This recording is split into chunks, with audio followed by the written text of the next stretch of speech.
벼랑 끝에 놓인 지방의료는 어제 오늘 일이 아닙니다. 정부가 구체적인 대안을 곧 발표할 가운데 경상남도는 의과대학 정원 확대와 신설 모두를 추진하겠다는 목표입니다. 조선업 침체로 15년 동안 방치됐던 고성 양촌 용정지구가 새롭게 태어납니다. 최근 경남도는 양촌 용정지구를 일반 산업단지로 신규 지정했습니다. 민자도로인 마창대교 주주가 경상남도에 재정지원금 34억 원을 받지 못했다며 국제소송에 나섰습니다. 경상남도는 적극적으로 국제중재에 대응하겠다는 뜻입니다. 지난 8월 창원시 마산해원구 석천사거리 택시 사망사고와 관련한 국가수 감정 결과가 나왔습니다. 국가수는 70대 택시기사가 계속 가속 페달을 밟고 있었다고 밝혔습니다.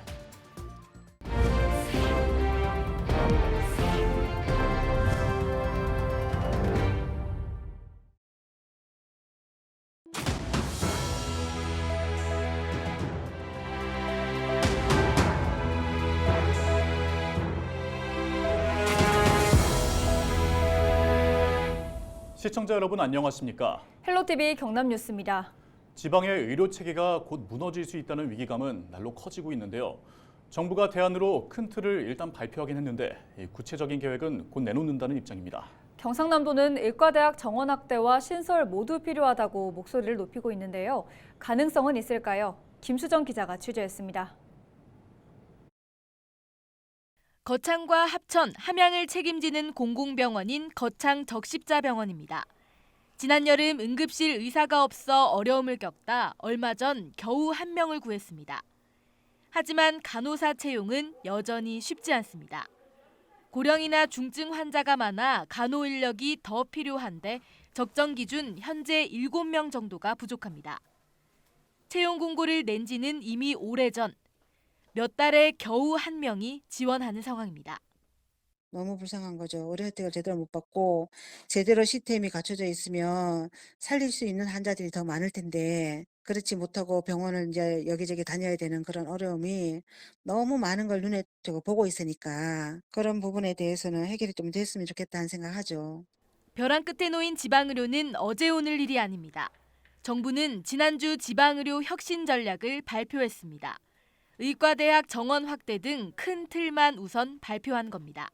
경상남도는 의과대학 정원 확대와 함께 창원시 의과대학 신설도 강력하게 촉구하고 있습니다. 먼저 경남도는 경상국립대 의대 정원을 2배 가까운 150명으로 늘릴 것을 요구하고 있습니다. 경남의 의대 정원은 전국에서도 최하위입니다. 인구수가 2배나 적은 강원이나 전북과 비교해봐도 턱없이 부족합니다. 또 수건 사업인 창원시 의대 신설에도 목소리를 높이고 있습니다. 경남도는 새롭게 들어설 의대 정원을 100명으로 맞춰 전체 의대 정원을 250명까지 끌어올리는 것이 목표입니다. 의사들이 경남에 남을 수 있도록 지역 의사제와 같은 제도도 준비 중입니다.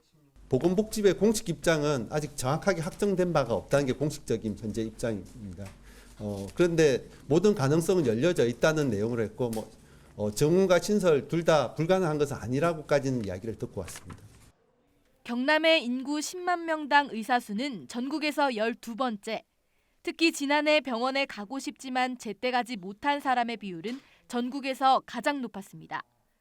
경남도는 정부 대책이 자리 잡기까지 10년은 더 이어질 것으로 보고 24시간 응급의료기관 운영과 소아진료 전담의 지원 등을 추진할 계획이라고 밝혔습니다.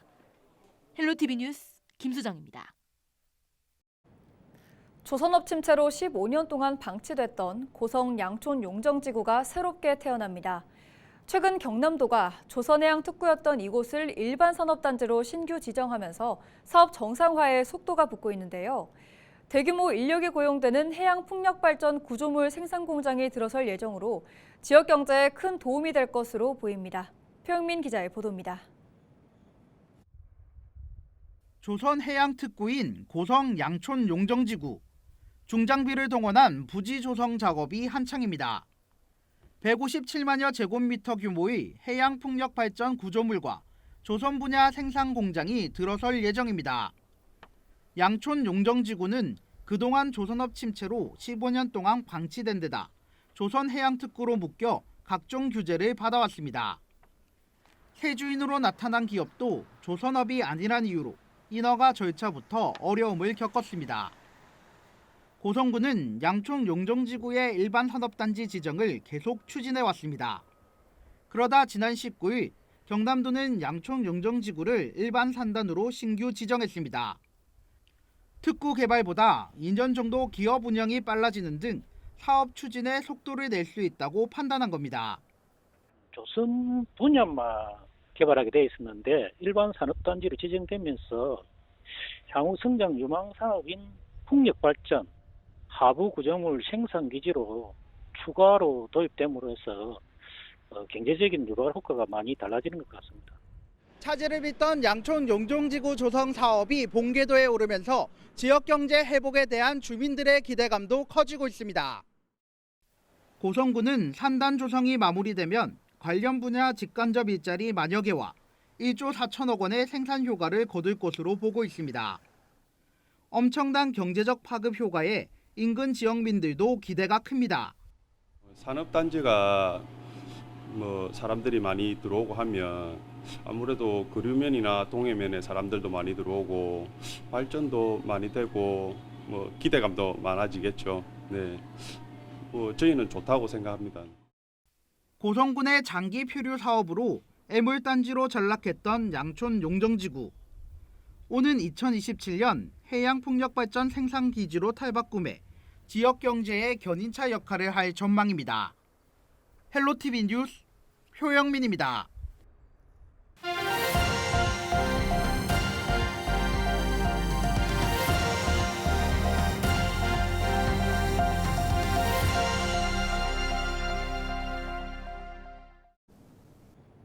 지역 소멸을 막아라. 케이블 TV 공동기획보도 순서입니다. 우리나라 대표 관광지인 강원도는 매년 1억 명이 넘는 관광객들이 찾는 곳이지만 정작 지역 주민들은 환경 안보 등을 이유로 희생을 감내해 왔습니다.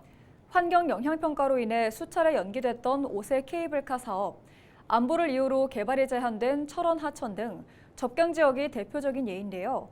지난 6월 강원특별자치도가 출범하면서 도지사가 각종 규제를 완화할 권한을 갖게 됐습니다. 보도에 전소연 기자입니다. 지난 6월 강원특별자치도가 첫 시작을 알렸습니다. 강원특별자치도는 2006년 제주와 2012년 세종특별자치시에 이어 세 번째로 특별자치 광역지자체가 됐습니다. 이제 특별자치도는 발전의 걸림돌을 스스로 제거함으로써 첨단 산업과 관광 산업에 활력을 불어넣게 될 것입니다. 그동안 강원도는 환경과 안보 등을 이유로 각종 규제에 부딪혀 왔습니다. 지역 주민들의 수건 사업이었던 5세 케이블카 사업의 경우 중앙정부의 환경영향평가라는 벽을 넘지 못해 40년 넘게 첫 삽조차 뜨지 못했습니다. 또 철원, 화천 등 접경 지역의 경우 행정구역의 절반이 군사시설 보호구역으로 지정돼 있어 지역 발전을 꿈꿀 수도 없었습니다. 그러나 강원특별자치도법이 마련되면서 규제 해소의 근간을 마련할 수 있게 됐습니다. 특별법에는 환경과 국방, 산림과 농업 등 4대 분야 규제를 완화하는 내용을 담았습니다. 도지사가 중앙정부로부터 환경영향평가나 산림이용지구 지정 등의 권한을 이양받으면서 지역개발의 속도를 높일 수 있게 됐습니다. 또 첨단과학 기술단지를 조성할 수 있게 돼 반도체, 수소산업 등 신산업 육성 기반을 마련하게 됐습니다. 하지만 아직 남은 과제도 있습니다. 교육특구 조성, 자치권 확보 등 미반영된 특례를 보완해야 하기 때문입니다. 강원자치도는 미래산업 글로벌 도시라는 비전을 구체화할 수 있는 3차 개정안을 준비하고 있습니다. 추가 과제 발굴 등에 대해서 전문가 토론회 등을 개최해서 과제 마무리 작업을 하고 있습니다. 우리 폐광 지역의 대처 산업, 그다음에 동해안권의 해양수상 산업, 그 외에 이제 강원특별자치도로서 반드시 가져와야 될 자치 조직권, 재정권, 의회권, 또 교육자치 등 관련된 사항들을 중점적으로 고민을 하고 있습니다. 다만 3차 개정안을 전략적으로 통과시키기 위해서 발의 절차와 시기는 논의가 더 필요하다는 입장입니다. 이제 막 첫발을 뗀 강원특별자치도. 지방자치 시대에서 스스로 발전해 나가기 위한 초석을 다지고 있습니다. 헬로티비 뉴스 전소연입니다. 경기 북부에서도 특별자치도 설치 논의가 활발한데요. 수십 년째 이어오던 경기 북부 분도 논의가 민선 8기 출범 이후 특별자치도로 현실화하고 있습니다. 전국에서는 처음 있는 도단위 광역단체 분할로 주민투표를 위한 공감대 형성과 함께 국회의 문턱을 넘는 게 가장 큰 화두입니다. 계속해서 딜라이브 TV 권석화 기자가 보도합니다. 오는 2040년까지 213조 투자와 민간 자본 유치, 대한민국 경제 성장률 연평균 0.31%포인트 증가, 수도권이라는 이유로 각종 규제에 가로막힌 경기 북부 지역에 특별자치도 설치 명분으로 대한민국 경제 성장 잠재력을 내세운 겁니다. 분도를 훨씬 뛰어넘습니다. 대한민국 신성장 동력을 확보하기 위해서 실질적인 행정과 재정 권한을 부여받고 또 여러 가지 규제 개혁을 포함한 특례를 마련하는 일입니다. 올해 들어 각종 설명회와 토론회, 수기공론 조사까지 공감대 형성에 집중한 경기도. 지난 7월 여론조사 결과는 경기도민 55%의 찬성 의견으로 나왔습니다. 이 같은 내용을 기반으로 첫 행정 절차인 경기 북부 특별자치도 설치와 주민투표를 정부에 공식 요청했습니다. 국내에서는 처음 있는 도단위 광역자치단체 분할인 만큼 법적 선결 요건인 주민투표와 경기도의회 의견 청취 가운데 주민투표를 선택한 겁니다. 경기도를 이렇게 남북으로 나누는 것이 국가 정책적으로 어떤지, 또 경기도 내부의 공감대는 충분하신지, 다른 시도에 어떤 영향을 줄 건지를. 주민투표까지 3개월에서 4개월 이상 소요될 수 있어 늦어도 내년 1월을 최종 기한으로 보고 있습니다. 여기에 국회에 계류된 관련 법 통과도 과제입니다. 주민투표가 이뤄진다 해도 내년 4월에 총선이 있어 21대 국회 임기 내 처리가 어려울 수도 있다는 겁니다. 행정안전부의 정책적 판단, 정치권의 대타협이 필요하다는 의견입니다. 정부 여당이 대타협을 해서 속전속결로 하면 지방의회 의결 또는 주민투표를 이렇게 정책 판단을 하면 국회에 이제 특별법 의결을 할 수 있는데 그 정치적 대타협을 하는 시간이 지금 어렵다고 보여지는 거죠. 오는 2026년 7월 경기 북부 특별자치도 출범을 목표로 하고 있는 경기도. 경기도민과 정부, 정치권의 공감대 형성에 주력하면서 주민투표와 관련법 통과까지 걸음을 재촉하고 있습니다. 딜라이브 뉴스 권석화입니다.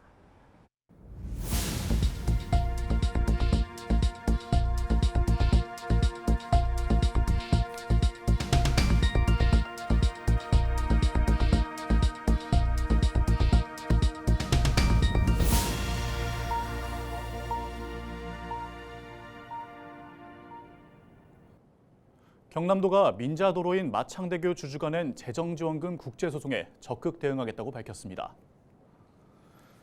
경남도는 지난해 8월부터 마창대교가 2017년 이후 7년간 청구한 재정지원금 적정성을 전수검사한 결과 과다하게 지급된 점을 확인했다고 설명했습니다.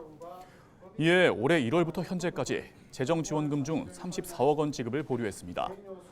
마창대교 주주는 지난달 25일 경남도의 재정지원금 산정 방식이 불합리했다며 34억 원 지급을 요구하는 중재 신청서를 홍콩 국제상업회의소에 제출했으며 도는 변호인을 선임해 답변서 제출을 준비하고 있습니다. 지난 8월 창원시 마산회원구 석전사거리 일원에서 발생한 택시 역주행 사망 사고와 관련해 국과수의 감정 결과가 나왔습니다. 국과수는 사고 기록 장치를 분석한 결과 70대 택시기사 A씨가 버스와 충돌할 때까지 가속 페달을 밟고 있었다고 밝혔습니다. 이번 사고는 당시 택시의 분당 회전수는 1만 RPM에 달했고 브레이크 제동 흔적은 없었다는 것이 국과수의 분석입니다. 또 택시는 사고가 나기 전 시속 120km였고 최고 140km까지 가속했던 것으로 나타났습니다. 경남농협이 경상남도 자원봉사센터와 함께 23일 고성군 개천면 상명마을에서 환경 정화 캠페인을 펼쳤습니다. 이 자리에는 정희숙 경상남도 자원봉사센터장과 김주양 경남농협본부장, 상명마을 주민 등 70여 명이 함께했습니다. 이날 참석자들은 환경 정화뿐 아니라 어르신들을 위한 비가림막 설치와 마을회관 정비, 안전을 위한 골목길 벽등 설치 등을 했습니다.